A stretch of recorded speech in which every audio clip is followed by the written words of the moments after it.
s vami. I s duchom tvojim. Čítajú svätého Evanjelia podľa Lukáša.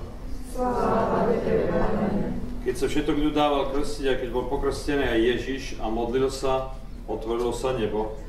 Zostúpil na neho Duch Svätý v telesnej podobe ako holubica a z neba zaznel hlas. Ty si môj milovaný syn, v tebe mám zaľúbenie. Počuli sme slovo Pánovo. Chvála tebe, Kriste. Obmedzím sa na krátku myšlienku, na krátke konštatovanie.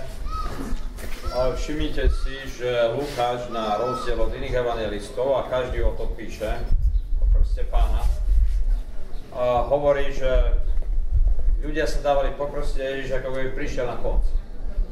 Teda vidíte, že Ježiš vystupuje ako jednoduchý, obyčajný človek. Len Lukáš nám hovorí, že Ježiš Kristus sa modlí.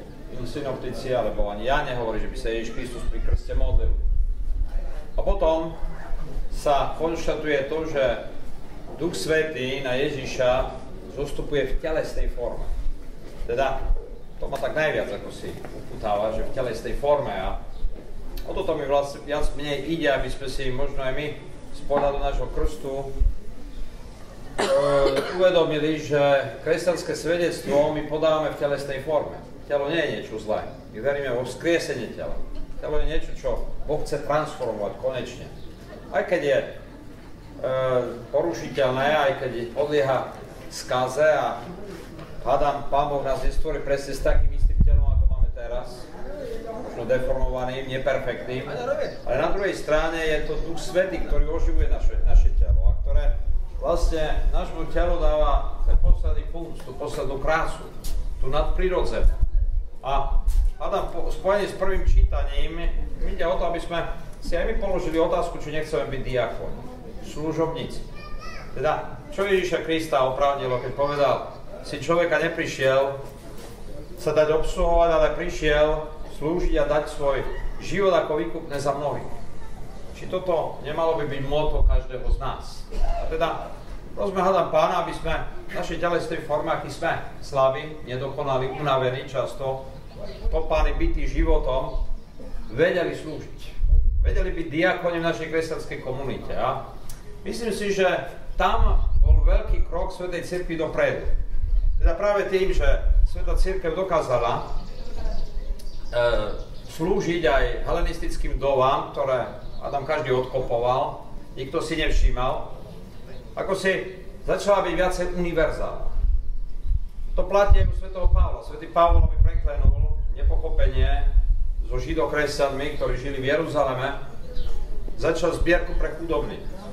A v dejinách cirkvi to bol pápež Gregor Veľký, ktorý živil niekoľko sto Rímanov, tí, ktorí boli najviac chudobní každý deň. Preto bol pápež Gregor Veľký, ale i náš pápež Bergoglio v Argentíne, keď v štvrti Palermo a Buenos Aires boli veľké ťažkosti, sa predávali drogy a keď mu vyhrážali určití výpalníci, že ho odstránia, kresťanských farností a katolických vyzval ľudí, aby varili, aby pomáhali tým chudobným, aby sa delili. A toto je naše kresťanstvo. Deliť sa v našej telesnej forme. Ako si uvedomiť, že aj ten druhý potrebuje moju pomoc a nekrčiť plecami. A preto prosím Pána, aby Sviatosť krstu nám dala viacej hlbšieho sociálneho cítenia. Ja si myslím, že tak dokážeme urobiť krok dopredu, keď začneme byť diakonmi v našej rodine a v našom okolí, keď sa naučíme milovať cez službu slabšiemu. Vždycky je lepšie rozdávať ako dávať. V našom živote, Adam, niekedy platia aj to, že by sme mali mať pokoru príjmať, ale keď máme schopnosť rozdávať, uvedome si, že vždycky sme na tom nejak lepšie. A možno, že k tomu, aspoň väčšinu z nás, vedie Duch Boží na takom svetom mieste, ako je krst Ježiša v Jordáne.